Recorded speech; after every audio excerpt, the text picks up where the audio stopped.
آغاز تو معرفت خدا ہے، دوسرے حصے میں بیان یہ کرنا چاہ رہا ہے جب انسان میں علم آ جائے تو کیا ہوگا. بس دوسرا حصہ یہی ہے، جب انسان میں علم آ جاتے ہیں تو اس کی حالت یہ ہوگی تفویض امر الیہ، اپنے ہر چیز کو وہ اپنے خدا کے سپرد کر دے، اپنے خدا کے حوالہ کر دے گا. نہ وہ رزق کے لیے پریشان ہوگا، نہ اور کسی چیز، نہ وہ کسی کے سامنے جھکے گا، نہ وہ کسی سے ڈرے گا. کیوں؟ اس کا جب عقیدہ یہی ہو کہ یحیی و یمیت، توکلت علی الحی الذی لا یموت والحمد للہ الذی لم یتخذ صاحبۃ ولا ولدا. یہ ایک عظیم دعا ہے نوجوانوں، کوشش کرو اس کو ڈاؤن لوڈ کر لو، نیٹ پہ بھی آپ کو مل جائے گا. یہ کارڈ سا بنا ہوا ہے، نیٹ پہ آپ کو ملے گا، سرچ کر لیں تو آپ یہ لکھو توکلت علی الحی، یہ لکھو تو ساری دعا سامنے آ جائیں گے. آپ ڈاؤن لوڈ کر لیں، اس کو یاد کر لیں. توکلت علی الحی الذی لا یموت والحمد للہ الذی لم یتخذ صاحبۃ ولا ولدا ولم یکن لہ شریک فی الملک ولم یکن لہ ولی من الذل وکبرہ تکبیرا. یہ ایک عظیم دعا ہے، خدا کی قسم اس دعا کو اپنے زبان پہ جاری رکھو، ہر نماز کے بعد اس دعا کی تلاوت کرو. خدا کی قسم آپ میں ایک ایسا ہمت، دبدبا، پرسکون، مطمئن رہے گا. اس دعا کا ایک الگ ہی اثر ہے. ہر وقت، ہر موقع پر گھر سے نکلنے سے پہلے، ہر کام کے آغاز سے پہلے توکلت علی الحی الذی، میں توکل کرتا ہوں، توکل کر کے اس کام کا آغاز کرتا ہوں، اس خدا کی ذات پر توکل کرتا ہوں. الحی الذی، جو زندہ ہے، زندہ رہتا ہے، لا یموت، جس کے لیے موت نہیں ہے. ولم یکن لہ شریک فی الملک، نہ اس کا کوئی شریک ہے، نہ اس کی بادشاہت میں کوئی شریک ہے، نہ اس کے کسی چیز میں کوئی شریک ہے. یہ ایک بہترین دعا ہے. جب عقیدہ اس کا اپنے توحید کے معرفت اس میں آ جائیں گے تو معرفت کے بھی مختلف درجات ہیں، مراتب ہیں. معرفت کے ایک مرتبہ جب آپ منزل معرفت پر پہنچ جاتے ہیں تو آپ کی عبادت کی جو کیفیت ہے اس میں بھی تبدیلی آ جاتی ہے. ابھی ایک ہوتی ہے عبادت غلاموں کی، ایک ہوتے ہیں عبادت آزاد لوگوں کی. غلاموں کی عبادت سے مطلب کیا؟ ہم جو عبادت کرتے ہیں یا تو جنت کے خاطر، جنت حاصل کرنے کے لیے، اس لیے کر رہے ہیں نا. یہ عبادت تو لالچ میں ہو، یا تو ہم خوف خدا سے بس ہمارے عبادت. ان واقعات کو ذکر کرنے کا خصوصی طور پر حکم ہے. ان واقعات میں عبرت ہے، درس ہے. حضرت آسیہ، آپ سب سے نام سنا ہوگا، کون ہے؟ زوجہ فرعون. زوجہ فرعون، فرعون کی بیوی ایک نیک سیرت خاتون تھی. ایک روایت میں آپ کو بتاتا ہوں.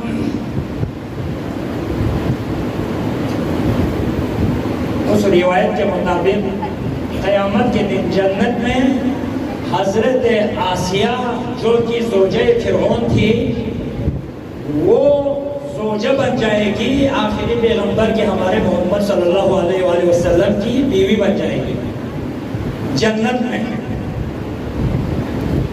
کتنا مقام آسیہ کے لیے بھائی، ایک فرعون کی بیوی، ایک کافر کی بیوی جو ہمارے رسول کی زوجہ بن جائے گی. یہ روایت موجود ہے کتابوں میں. اور اتنی عظمت کی خدا نے اس ایک کافر کی زوجے کو، جس کا تذکرہ خدا نے قرآن میں بھی کیا، ضرب اللہ مثلا للذین آمنوا امرأۃ فرعون، تمام ایمان لانے والوں کے لیے، ایمان لانے والیوں کے لیے نمونہ عمل ہے فرعون کی بیوی. کیوں؟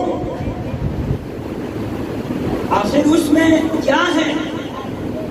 ایک تو آگے آیت بتا رہی ہے کہ فرعون کی بیوی میں کیا خصوصیات ہے، وہ میرا موضوع نہیں ہے، اس کے لیے ایک الگ مجلس درکار ہے. اس طرف میں نہیں جاؤں گا کیونکہ ہمارے موضوع سے ہٹ کے ہیں.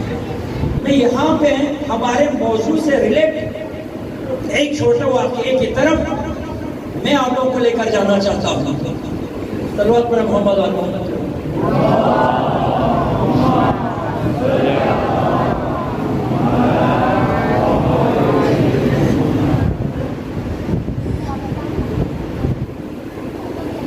آسیہ فرعون نے انا ربکم الاعلی کا دعویٰ کیا. جو فرعون کی بات نہیں مانی سب کو مار دیا فرعون نے. یعنی سب فرعون کا یہ کہنا تھا کہ میں کوئی خدا نہیں ہے, صرف میں خدا ہوں. یہی دعویٰ تھا فرعون کا. جس نے اس کی بات مانی ان کو دولت عزت سب کچھ دے دی اس نے. جو نہیں مانی اس کو سب کو قتل کر دیا. لیکن ایک دن فرعون کو پتہ چلا.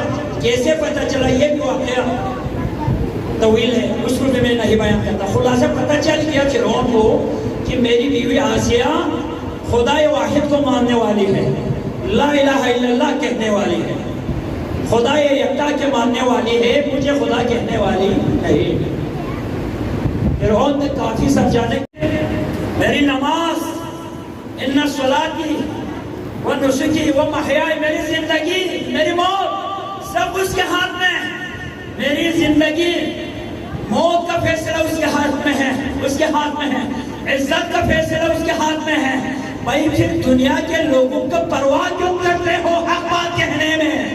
مظلوم کربلا بھی یہی سمجھا کر چلے گئے. اريد ان امر بالمعروف, میں حسین چاہتا ہوں امر بالمعروف کرے اور اپنے نانا کی امت کو بھی امر بالمعروف سکھائے. وانہا عن الفحشاء والمنکر, میں حسین باطل کے سامنے انکار کر کے کھڑا ہوں. میں اپنے نانا کے امت کو بھی طریقہ انکار سمجھانے جا رہا ہوں. ظالم کے سامنے, جابر کے سامنے یہ بات ذہن میں رکھ لے. آپ کا رزق کوئی بند نہیں کر سکتا, نہ آپ کی عزت کوئی کم کر سکتا ہے جب تک اللہ نہ چاہے. اس لیے حق بات کہنے میں کبھی نہ ڈرو, آزاد بن کر جیو. کیوں؟ اس لیے مظلوم کربلا نے انسانیت کے گردن سے غلامی کے زنجیر کو اتارنے کے لیے خروج کیا تھا. کیونکہ حسین امام انسانیت تھی. حسین امام انسانیت تھی. حسین نے کربلا کے میدان سے, واقعہ کربلا سے ہمیں درس حریت ملتا ہے, درس آزادی ملتا ہے. تم آزاد ہو. آل محمد یہی فرماتے ہیں تم آزاد ہو. کیوں کسی غیر اللہ کے سامنے جھکتے ہو؟ کبھی کسی غیر اللہ کو خوش کرنے کے لیے اپنے اللہ کو راضی ہونے, ناراض ہونے نہیں دینا. کیوں؟ اس لیے نہ وہ راضی رہیں گے پھر نہ اللہ راضی رہیں گے. تم لوگوں کی ناراضگی کا پرواہ کیے بغیر صرف اپنے خدا کی خوشنودی پر نظر رکھو گے تو خدا کی قسم اللہ کے پاس بھی تو معزز رہے گا, لوگوں کے پاس بھی تو عزیز رہے گا. صلوات پڑھ محمد و آل محمد کے ساتھ.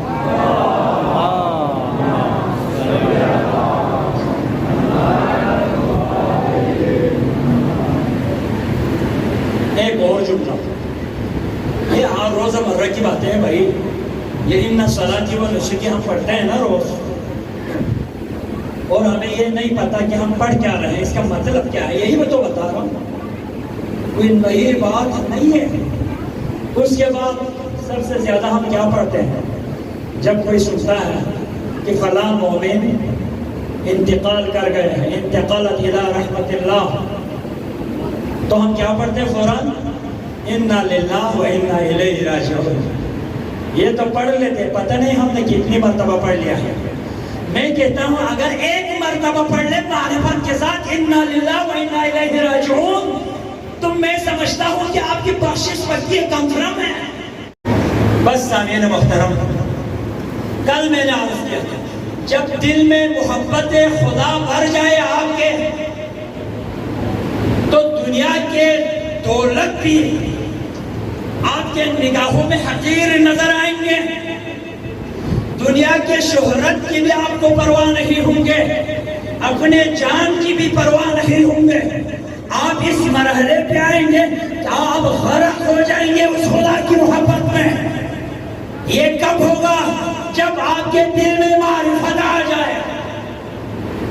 معرفت کے لیے، محبت خدا حاصل کرنے کے لیے کرنا کیا چاہیے؟ وآخر العلم تفویض امر الیہ، علم معرفت آپ میں آ جائیں گے تو آپ اس مرحلے پر پہنچ جائیں گے، آپ اپنے سارے امور کو اس خدا کے حوالہ کر دیں گے۔ کیسے؟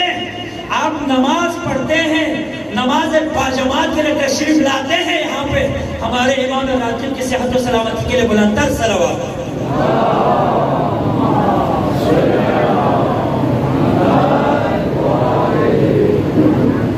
یہ ہمارے محسن ہیں امام راتب، جتنے بھی پیش نماز ہو، پیش نماز کا حق بھی ماموم پر ہوتا ہے۔ سب سے بڑا حق ہو کیا؟ سب سے زیادہ ذمہ داری پیش نماز کی ہوتی ہے۔ آپ سب جتنے بھی اس کے پیچھے نماز پڑھ رہے ہوتے ہیں، سب کی نمازوں کی، آپ کی نماز تو 100% درست ہے، سب کی نمازوں کی ذمہ داری پیش نماز کے گردن پر ہوتا ہے۔ اس لیے پیش نماز کا بڑا حق ہوتا ہے ماموم پر۔ صلوات پڑھ محمد والے محمد کے ساتھ۔